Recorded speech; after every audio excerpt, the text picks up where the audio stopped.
Selamat pagi saudara sekalian. Morning break pagi hari ini kita akan membahas satu tulisan Mandarin, yaitu Cu, tinggal. Tulisan Mandarin Cu ini terbentuk dari dua karakter, yaitu radikal orang dan karakter pencipta atau master atau Tuhan atau Tuan.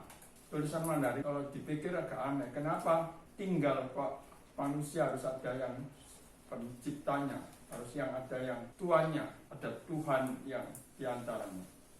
Menjelaskan bahwa untuk bisa tinggal menetap, maka seorang harus bersama penciptanya. Saudara sekalian, kalau kita pikir kembali, kita hidup di dunia, kalau kita mau tinggal, pasti kita punya rumah, pasti kita tinggal di satu bangunan, kita namanya tinggal. Lalu tinggal di dalam, apakah kita bisa selamanya? Kan enggak, kadang terjadi sesuatu, kadang kita enggak bisa tinggal lagi. Ada orang yang sudah punya uang beli bangun rumah bagus, tapi tiba-tiba dia sakit, harus opname, lalu meninggal, sehingga dia tidak bisa tinggal.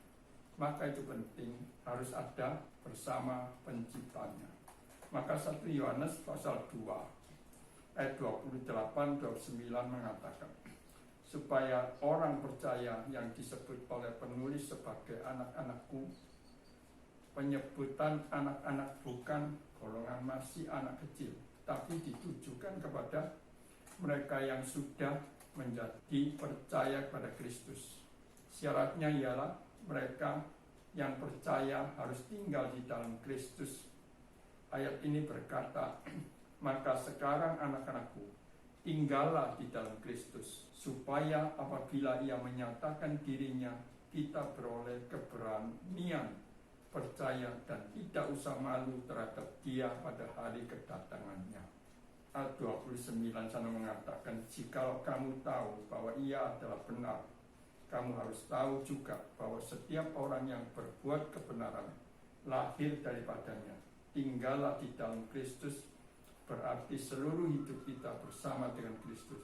Dengan tinggal di dalam Kristus, maka kita akan memperoleh keberanian percaya dan tidak usah lagi malu terhadap dia pada hari kedatangannya. Maka kita harus hidup dengan dia, maka hidup kita akan damai, rasa tenang.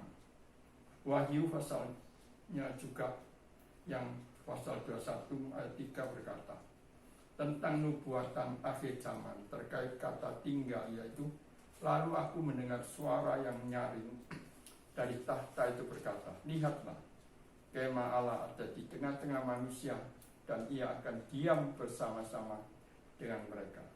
Mereka akan menjadi umatnya, dan ia akan menjadi Allah mereka. Kalau Tuhan sebagai Allah kita tinggal di tengah-tengah kita, apa yang kita takut? Dunia ini banyak bencana, banyak masalah. Kadang ada bencana, ada gempa. Kalau rumah kena gempa skala 8, mana ada rumah yang bisa tahan? Maka semua itu tidak ada yang tahan.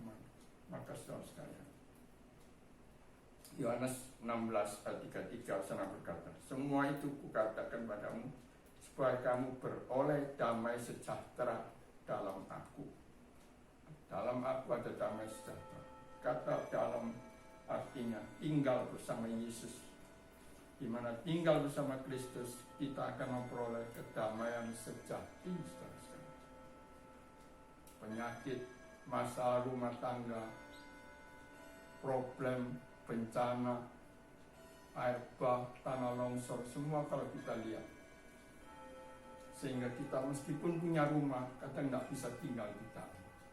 Tapi kalau manusia dengan Tuhan bersama tinggal, nah itulah akan memperoleh kedamaian sejati. Mari kita berdoa. Terima kasih Tuhan, melalui tulisan Mandarin ini Engkau sekali lagi mengingatkan kami, kecuali kami manusia tinggal bersama Tuhan, maka kami akan ada damai yang sejati. Ya Tuhan, tolong kami supaya kami sungguh-sungguh mengerti tentang kebenaran ini, supaya mengerti makna ini, sehingga kami selalu senantiasa mengikut Tuhan, bersandar pada Tuhan dan memegang erat-erat janji Tuhan. Terima kasih Tuhan, dalam nama Yesus kami berdoa. Amin.